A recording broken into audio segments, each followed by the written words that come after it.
This video is gonna be us figuring out the controls. I think it's so Y is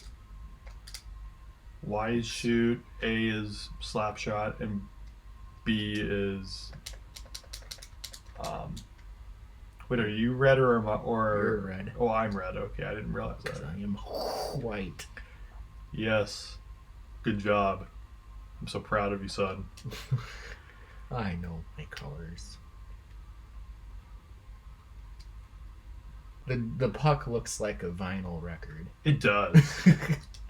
They're just slapping around a vinyl record on the. Someone's like, someone in the audience is like, yeah, this is Led Zeppelin 4. I love Led Zeppelin 4. Yeah. And then some other guy's like, I hate Led Zeppelin 4, destroy it at all costs. And that would be like part of the enthusiasm of going to games is to see like which records you can witness. And it's always a surprise which record's going to get destroyed. I was there for the Led Zeppelin 2 game. Were you? What's that concert in the 70s or something? Like Woodstock? I was thinking Stonewall. It's way different. Stonewall. I think that's a protest or something. I don't know. Regardless, I'm going to get them mixed up for the rest of my life. This is way worse than NHL hits. Yeah. If you think that's bad, try the Sega Genesis version. I know I'm going to get canceled for saying that, but trust me, the controller is just between A, B, and C. It's just a little hard to play, if you ask me. At least it's not NHL 94 on Super Nintendo, though. This is NHL 95. Way different. Way faster. Way better. Yeah. Wait, no, this is NHL 94 we're playing. This is NHL 95. No, this is 95 right here. Oh, this is why you don't get two games with very similar names. It's like when I named my D&D characters Bobby and Robert Flesh. That's what I named them, and then with D&D this week I got them mixed up. Yeah. I was like, which one's Bobby, which one's Robert? Oh wait, Robert's the dad, Bobby's the son. Is this just the appeal of hockey? It's like football but on ice? No. But with the goals of soccer? No, it's a lot different. I know. It's soccer on ice. You've heard of Disney on ice. Get ready for soccer on ice. More we call it hockey. Lacrosse. Okay. Yeah, because what even is lacrosse? They have sticks with little baskets on them that can carry the ball. Mm-hmm. And then they just like run into each other and try to run the ball and throw it into the goal. So what I said is football. It's like football with a stick. Football, so hockey. Yeah. How to explain sports to nerds? It's like this, but not. Yeah. It's like basketball. The hoop is up high. Soccer, it's on the ground. Hockey, it's on ice. Yeah. Lacrosse, they have sticks.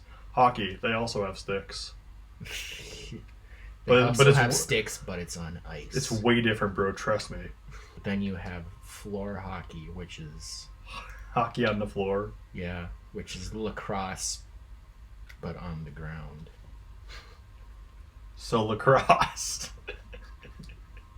Because lacrosse is also on the ground. I mean the ball / puck is on the ground.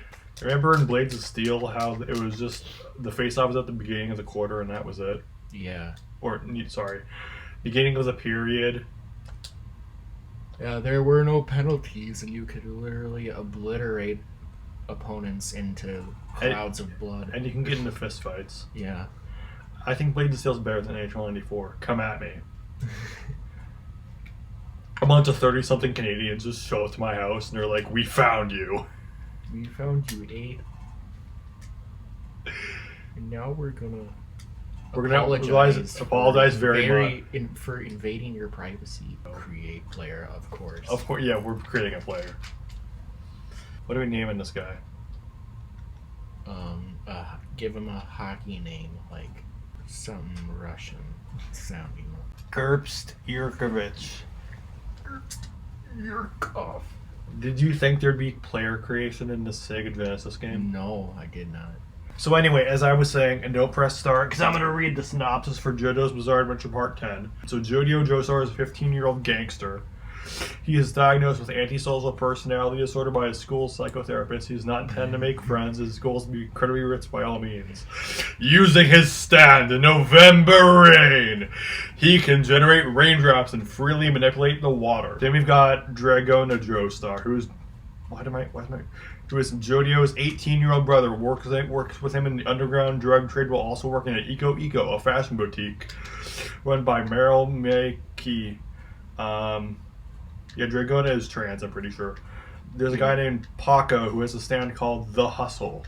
He has expert control over his own musculature, but also those of others.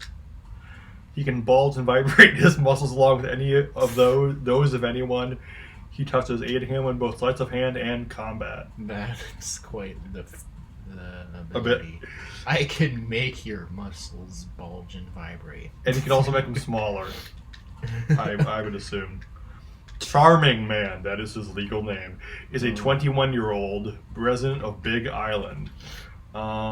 His stand, Big Mouth Strikes Again, grants him the ability to transform his body into sand fragments, which he uses to disguise himself as other people, detach and remotely control body parts, manipulate people's perception of depth, blend into the scenery, and create illusions.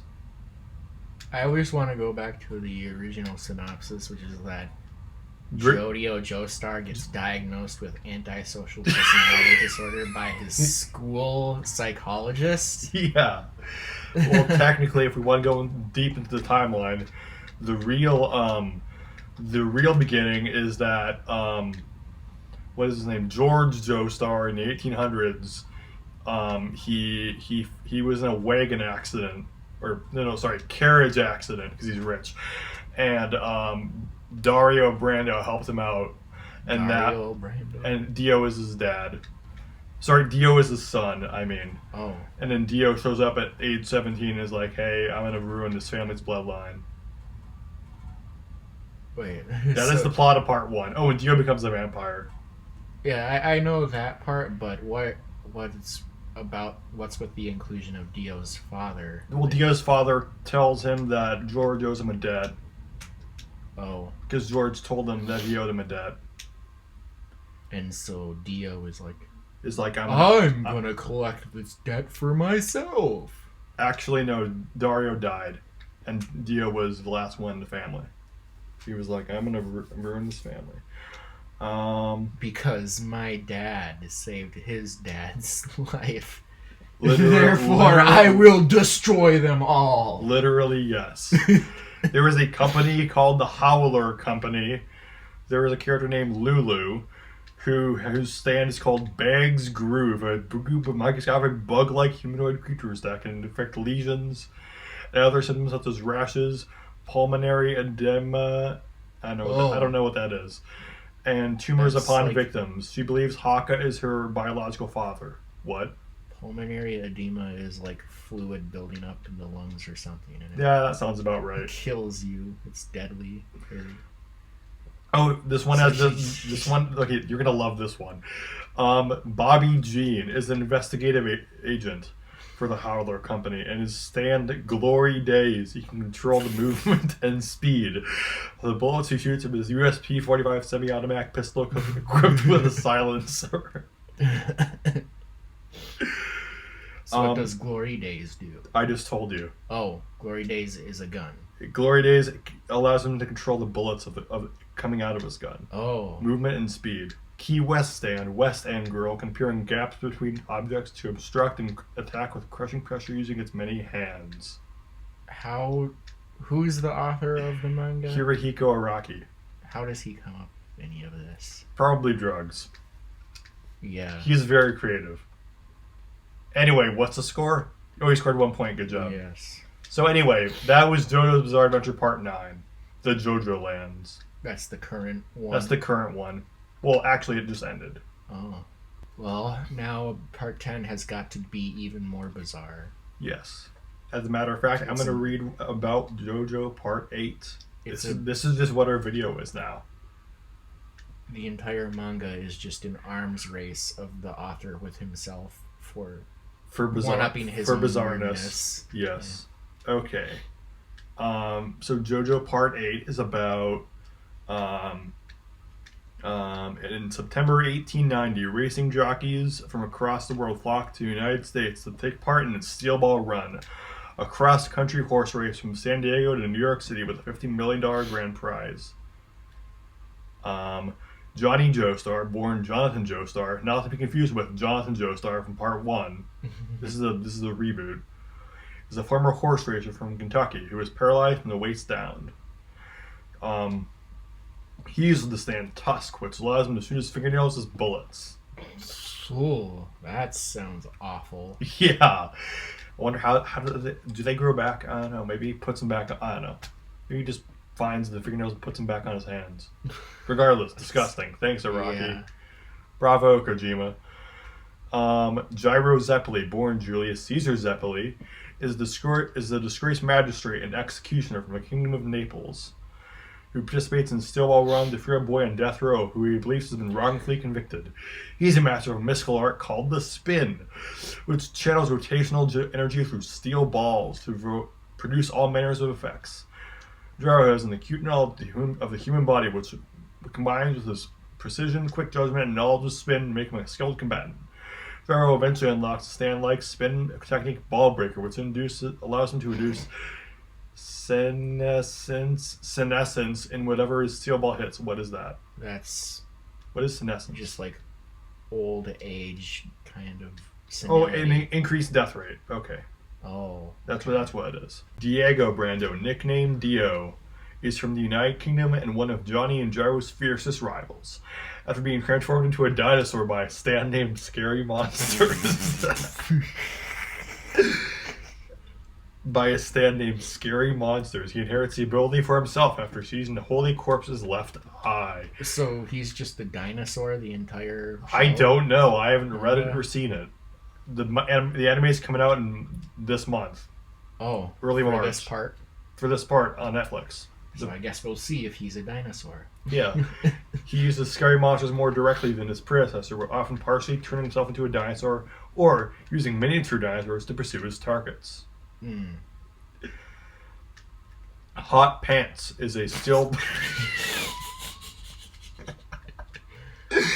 Having sacrificed her younger brother to escape a grizzly bear in her youth, she became that's a girl's name? That's her name.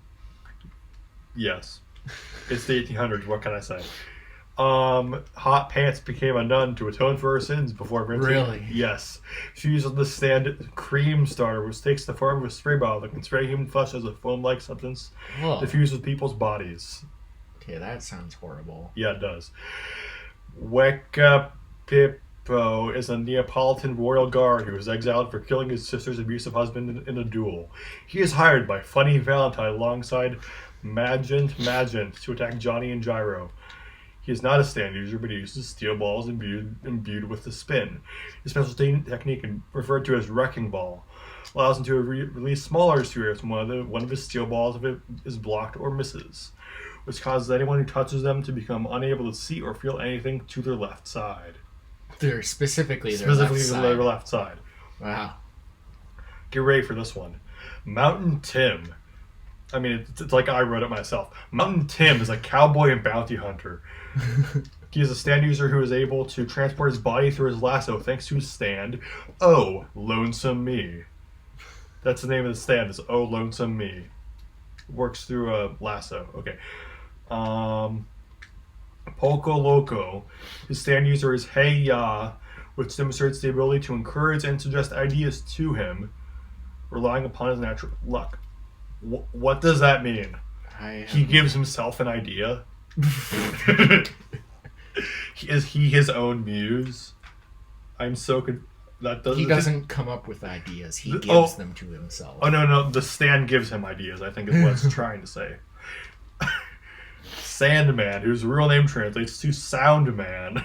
What? Whose real name translates to... He's from a Native American tribe in the Arizona desert, so I guess that's why.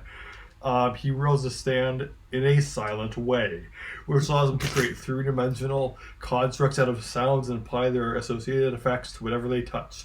He is eventually hired by Funny Valentine and partners with Diego Brando with orders to assassinate Johnny and Gyro. I like how sometimes stuff makes sense. Like, his name is Soundman, but his stand is in a silent way. Yeah. So there's like a connection. But then other times there's just no sense. Like a nun named Hot Pants. Yeah. Who has a stand that sprays human flesh.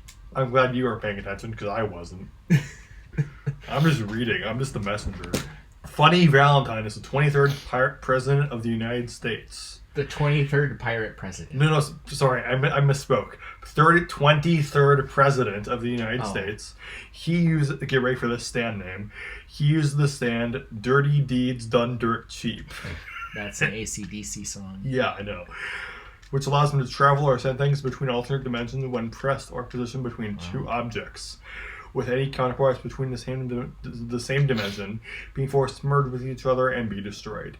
He later acquires an additional ability named D4C Love Train, which produces a gap in space which redirects any attack toward Valentine to somewhere else in the world. The Boom Boom family are a family of criminals hired by a foreign country to assassinate Johnny and Gyro. The family shares a single stand, Tomb of the Boom, which gives them unique abilities related to magnetism. Ooh. Benjamin Boom Boom, I can't get over this last name. I cannot get over this last name. Is the patriarch and leader of the family, with his wife having left the family to work as a prostitute. His version of Tomb of the Boom. She left a rich family to voluntarily go work as a prostitute. I guess. Maybe she sends him money. I don't know. It doesn't say. She's not even on the list of names for character names. His version of Tomb of the Boom allows him to sink metal objects into his own skin, which he can disguise himself with or release to attack unsuspecting victims. Andre Boom Boom is one of Benjamin's two sons. And, geez, okay, I'm not... I mean, if his wife went and became a prostitute, how do we know they're really his two sons? That's a good question. Well, this was pre-prostitute as opposed to post-prostitute. I would assume. His version of Tomb of the Boom allows him to materialize sharp objects from within anyone he touches. And L.A. Boom Boom is the youngest member of the family, lacking basic mathematical skills. His version of Tomb of the Boom allows to immobilize his enemy using iron sand before killing them by extracting the iron from their blood. So they ripped off X-Men, is what they're saying. Yes. Iraqi ripped off X-Men. Okay, sure. X-Men 2. Valentine's subordinates are stand users, who support President Funny Valentine's ambitions of obtaining the Holy Corpse. The Holy Corpse is the corpse of Jesus Christ, by the way. I should have mentioned this a lot earlier. Yeah, I remember that part. You've seen it? No, I remember you telling me from... Oh, yeah. Oh, yeah. I'm gonna... I mean, all the other stuff is weird enough, but it makes sense in its own world. And then they just throw in real world stuff in there. They just throw in Jesus Christ's body. Yeah. It's crazy.